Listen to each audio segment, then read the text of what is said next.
성도 여러분, 오늘도 우리는 거룩하신 하나님께 예배를 드리기 위해 이곳에 모였습니다. 예배 가운데 거룩하신 하나님을 만나는 은혜를 우리 모두 누리기를 기원합니다. 오늘 성도 여러분들과 함께 나누고자 하는 주제는 거룩입니다. 거룩이라는 단어 참으로 많이 들어왔고 많이 사용하고 있지만 설명해 보라고 한다면 설명하기가 쉽지 않은 단어인 것 같습니다. 왜 그렇습니까? 그 이유가 무엇입니까? 거룩의 개념 자체가 우리 인간에겐 낯설기 때문입니다. 거룩을 경험해 본 적이 극히 드물기 때문에 거룩이 무엇인지 알기 쉽지 않은 겁니다.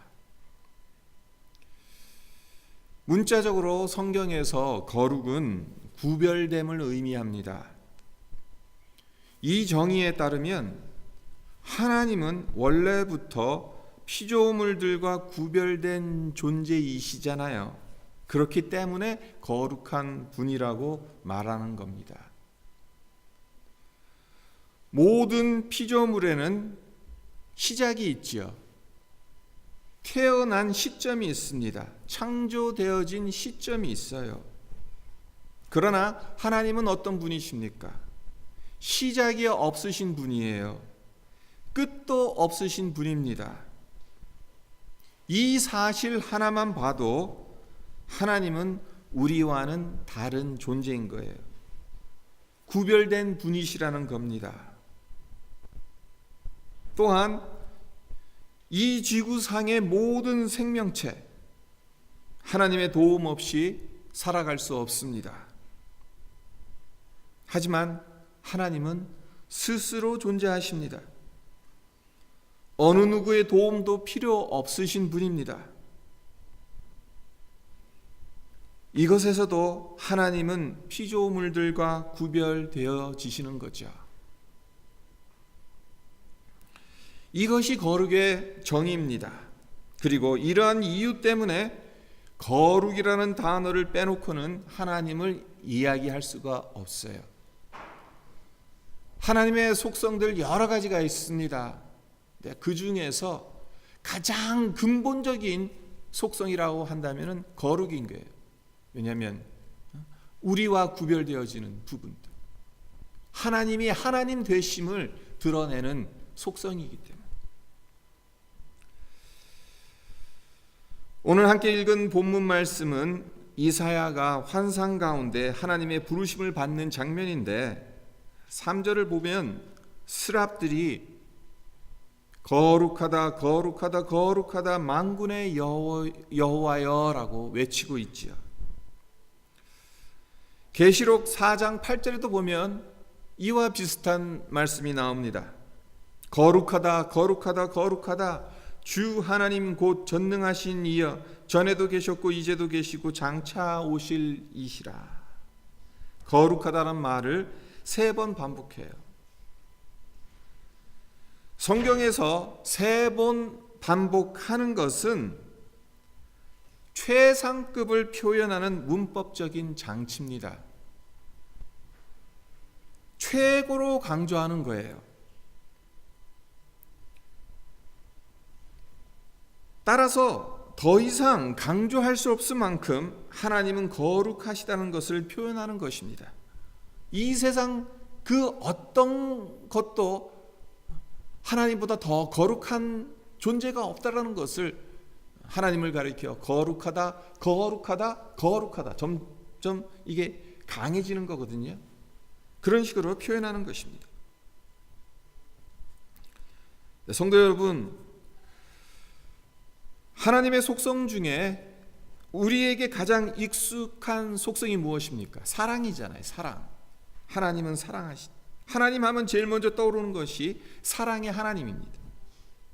하지만 성경 어디에 하나님을 가리켜 사랑이다, 사랑이다, 사랑이다 라고 언급한 구절이 있습니까? 창세기 1장 1절서부터 요한계시록 마지막 장까지 한번 찾아보세요. 없습니다. 하나님을 가리켜서 사랑의 하나님이라는 그러한 말이 수도 없이 성경 전체를 통해서 나오지만 하나님은 사랑이다, 사랑이다, 사랑이다 그렇게 말하지 않는다는 겁니다. 무엇을 말씀드리려는 겁니까? 거룩을 제쳐두고 사랑의 하나님을 이야기할 수 없다는 겁니다. 거룩이 없는 하나님의 사랑을 생각할 수 없다는 것입니다. 거룩을 제쳐놓고 빼놓고 하나님의 하나님 되심을 말할 수 없다는 것이에요. 우리가 한 가지 더 생각해야 될 것이 있는데 그것은 하나님은 거룩에 대해서 철저한 태도를 보이신다는 거예요. 하나님은 거룩에 관해서만큼은 한치의 양보도 하시지 않습니다. 어느 누군가 하나님의 거룩을 침범한다면 하나님은 맹렬히 분노하십니다.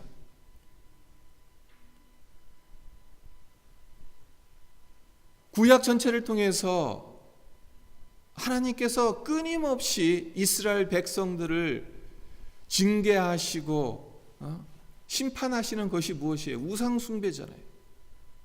왜 그렇습니까?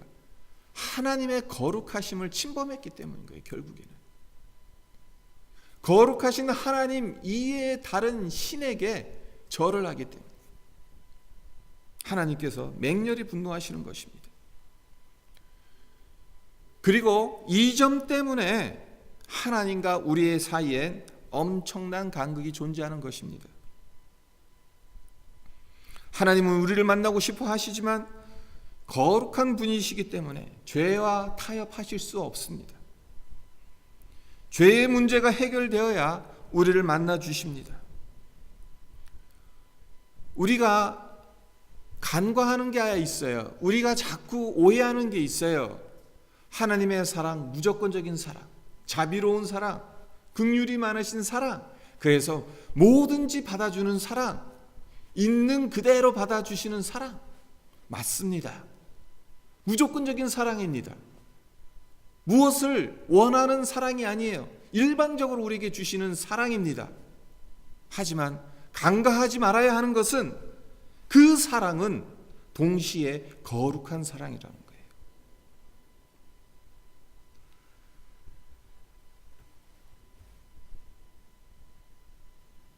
그렇기 때문에 우리가 하나님께서 가장 중요하게 여기시는 거룩의 문제를 간과해서는 안 된다는 것입니다.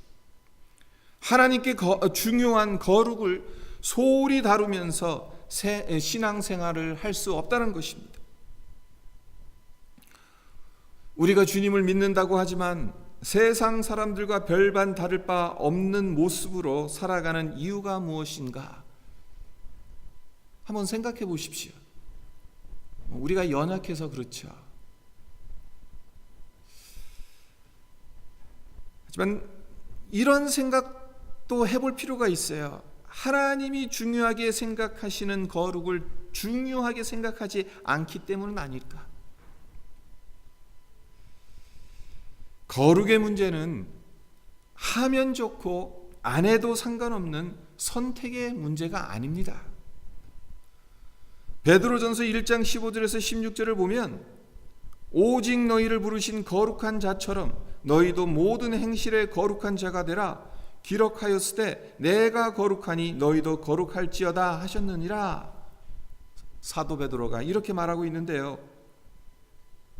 우리는 하나님이 거룩하신 것처럼 거룩하도록 부름받았기 때문에 거룩을 향해 나아가야 하는 존재라는 거예요. 선택 사항이 아니라 필수 사항이라는 거예요. 우리의 신앙생활에 있어서. 문제는 이런 말을 들으면 우리 마음에 엄청난 부담감을 느낀다는 것이 문제죠. 내가 어떻게 하나님처럼 거룩할 수 있느냐? 흠도 없고 티도 없는 완전한 하나님의 수준에 어떻게 도달할 수 있는가? 불가능한 이 일을 어떻게 할 수 있냐는 것. 우리의 마음에 부담감을 느낄 수밖에 없습니다. 근데 이것이 바로 율법이 존재하는 이유이기도 합니다. 율법을 우리에게 주신 목적이기도 하다는 거예요. 율법의 목적, 그것은 어떤 인간도 하나님의 거룩하심에 다다를 수 없다는 것을 보여주는 겁니다. 아무리 의지력이 강하고 힘과 능력이 뛰어나다 하더라도 그것이 우리를 거룩하게 만들 수 없다는 것을 율법은 우리에게 계속해서 가르쳐 주는 거예요. 우리가 거룩해질 수 있는 유일한 방법은 예수 그리스도 안에 있는 것이에요. 우리가 너무나도 잘 알고 있는 요한복음 15장 5절에서 주님은 나는 포도나무여 너희는 가지니 라고 말씀하세요. 나는 포도나무고 너희는 가지니 너희가 내 안에 거해야 열매를 맺는다고 말씀하시죠. 사도 바울 역시 로마서 11장 16절에서 이와 비슷한 말을 합니다. 뿌리가 거룩한 즉 가지도 그러하니라. 뿌리이신 예수님이 거룩하시기 때문에 가지인 우리도 또한 거룩하다는 겁니다. 그러니까 가지가 뿌리에 연결만 되어 있으면 된다는 거예요. 가지가 뿌리에서 끊어지게 되면 가지는 어떻게 됩니까? 죽는 거잖아요. 우리가 거룩할 수 있는 유일한 방법은 뿌리 되시는 주님께 붙어 있는 것.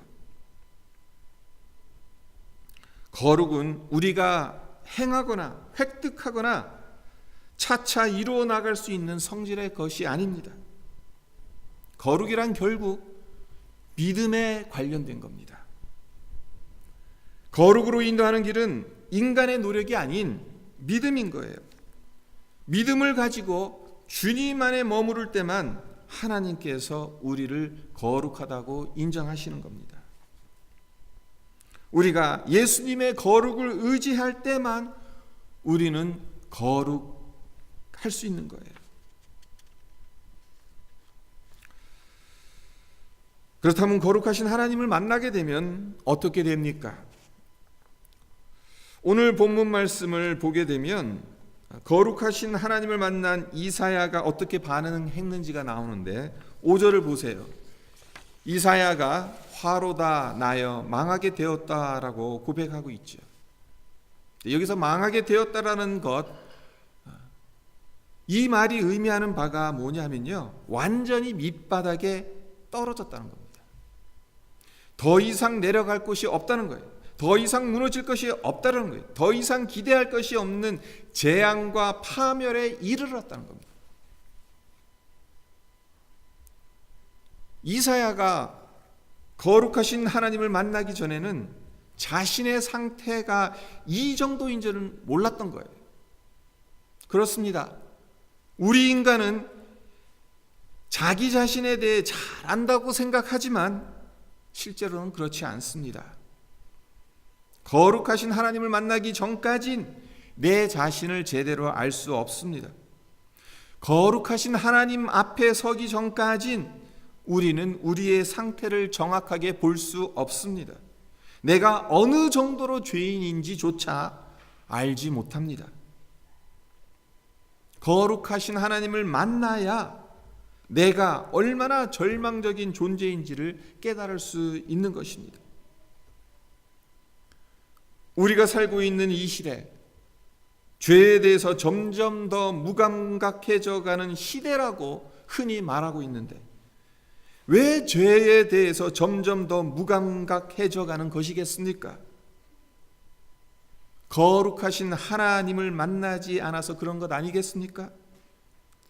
죄를 죄로 깨닫게 되는 은혜를 경험하지 않기 때문에 그런 것 아니겠습니까?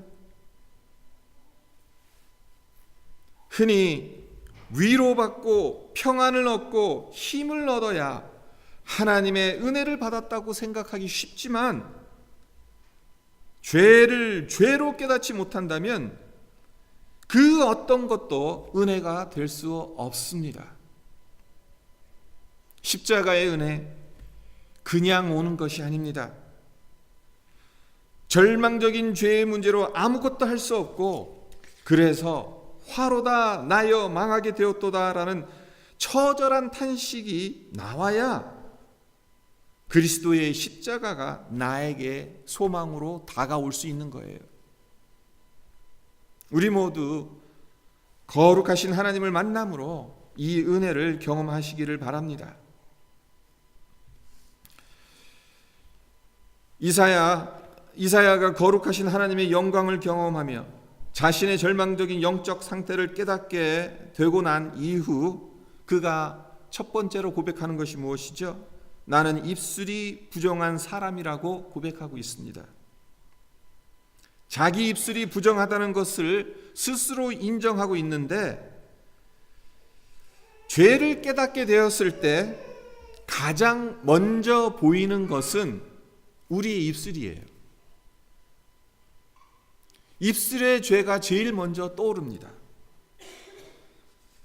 사도 바울은 로마서 3장 10절에서 의인은 없나니 하나도 없으며 라고 모든 인간이 죄인이라는 점을 선포하고 난 이후에 그 뒤에 13절로부터 15절에서 죄인의 특징을 다음과 같이 말합니다. 그들의 목구멍은 열린 무덤이요 그 혀로는 속임을 일삼으며 그 입술에는 독사의 독이 있고 그 입에는 저주와 악독이 가득하고 그 발은 피 흘리는데 빠른지라. 죄인의 특징을 이야기하는 데 있어서 거의 대부분을 입술에 관련된 것으로 이야기를 하고 마지막에 가서 발에 대한 것 이야기하고 있다는 거예요. 그 정도로 죄하면 제일 먼저 떠오르는 것이 입술이라는 거예요. 생각해 보십시오. 선지자는 어떤 일을 해야 하는 사람입니까? 하나님의 말씀을 선포해야 하는 사람이잖아요. 하나님의 말씀을 선포하려면 입을 사용해야 합니다. 그런데 이사야는 나는 입술이 부정한 사람이라고 말하고 있어요. 결국 자기는 자격이 안 되는 자라는 겁니다. 아무것도 할 수 없다는 거죠. 입술이 부정한데 하나님의 말씀을 어떻게 증거하겠습니까? 그러자 천사가 어떻게 하지요? 제단의 숯불을 이사야의 입술에 갖다 대며 보라 이것이 내 입에 닿았으니 내 악이 제하여졌고 내 죄가 사여졌느니라고 말하잖아요. 이사야의 악이 제하여지고 그의 죄가 사함을 받게 되었는데, 그리고 이 이후에 하나님께서 이사야에게 소명을 주시지 않습니까? 8절을 보면 하나님께서 이사야를 부르신 이유를 이때서야 말씀하십니다. 내가 누구를 보내며 누가 우리를 위하여 갈꼬. 여기서 우리가 발견하게 되는 것이 무엇입니까? 누가 하나님의 부르심을 받느냐는 거예요. 누가 하나님의 부르심을 받는 사람입니까? 죄의 문제가 해결된 사람이에요. 하나님으로부터 죄를 용서받은 사람입니다. 죄의 문제가 해결되지 않으면 하나님의 부르심을 받을 수 없습니다. 제단의 숯불을 이사야의 입술에 갖다 대서 그 입술이 정하여지고 난 다음 결국 그것은 그의 죄가 사여졌음을 상징하는 거잖아요. 그 이후에 하나님의 부르심이 이사야에게 임하였다는 사실. 죄로 뒤덮인 심령으로는 하나님의 음성을 들을 수 없습니다. 이사야가 죄의 용서를 받은 이후에 하나님의 음성을 듣게 되었다라는 것, 우리에게 시사하는 바가 큽니다. 지금 하나님의 말씀을 듣고 있는다고 해서 모두 하나님의 음성을 듣는 것은 아닐 수도 있어요. 죄의 문제가 해결되어야 말씀 안에 담긴 하나님의 음성을 들을 수 있는 것입니다. 누가 우리를 위하여 갈 거라고 부르시는 하나님의 음성을 들을 수 있다는 것입니다. 말씀이 홍수인 시대에서 우리가 살아가고 있잖아요. 어디에서든 너무나도 쉽게 좋은 말씀들을 접할 수 있는 시대 속에서 살아가는데, 정작 말씀은 듣는데 하나님의 뜻은 헤아리지 못하고 하나님의 마음은 분별하지 못하는, 왜 그런 일들이 일어날까?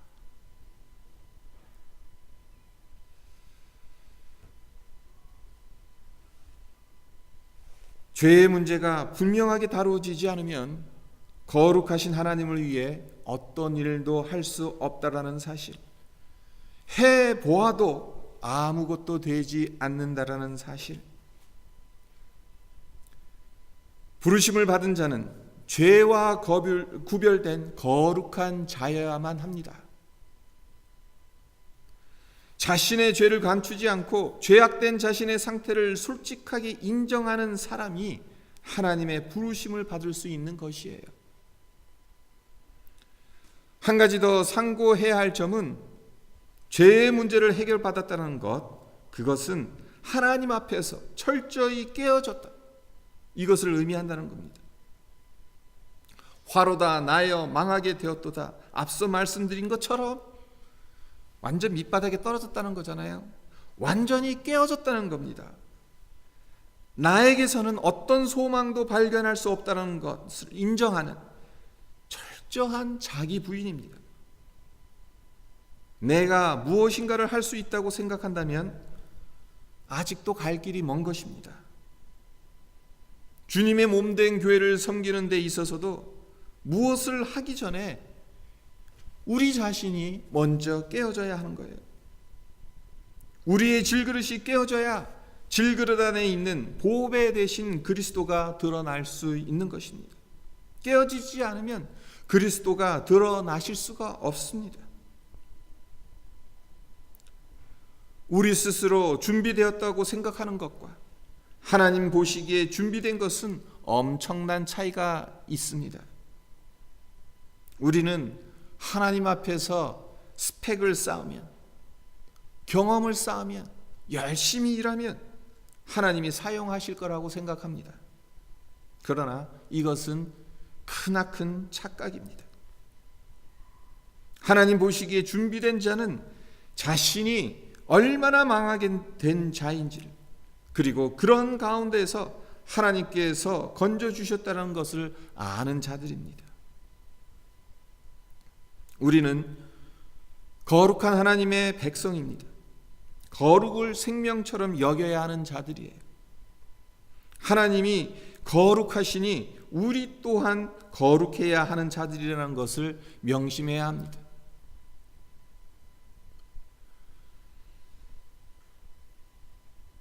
거룩을 생명처럼 여기면서 하늘에 계신 하나님의 그 거룩하심, 우리의 삶 속에서도 우리 힘으로는 할 수 없다고 말씀드렸잖아요. 뿌리 되신 주님, 거기에 붙어 있어야, 그 뿌리가 거룩하니 그 가지도 그러하다, 그 말씀에 따라서 주님 안에 붙어 있어야만 우리가 거룩해진다는 것.